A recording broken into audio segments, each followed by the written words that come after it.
24 గంటల నొప్పి అంటే ఏంటి? That is appendicitis. అపెండిసైటిస్ అంటే ఏంటి? అపెండిక్స్ అన్నది మన పెద్ద పేగులో ఉండే ఒక చిన్న పార్ట్. ఇది వెస్టిజియల్ ఆర్గన్.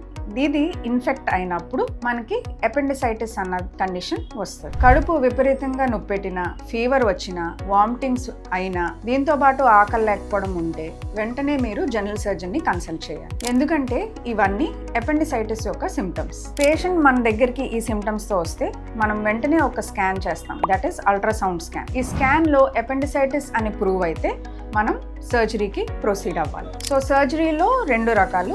ఒకటి లాప్రోస్కోపిక్ సర్జరీ, ఇంకొకటి రోబోటిక్ సర్జరీ. ఈ 2 సర్జరీస్కి చిన్న కట్స్తో మనం అబ్డామెన్ మీద సర్జరీ చేసి అపెండిక్స్ అనే ఆర్గన్ని రిమూవ్ చేసేస్తాం. సో ఈ సర్జరీస్ వలన బెనిఫిట్ ఏంటంటే నెక్స్ట్ డే నుంచి పేషెంట్ వాళ్ళ పని వాళ్ళు చేసుకోవచ్చు. మీరు లాప్రోస్కోపిక్ సర్జరీకి వెళ్ళాలా లేదా రోబోటిక్ సర్జరీకి వెళ్ళాలా అన్నది మీ జనరల్ సర్జన్ సజెస్ట్ చేస్తారు.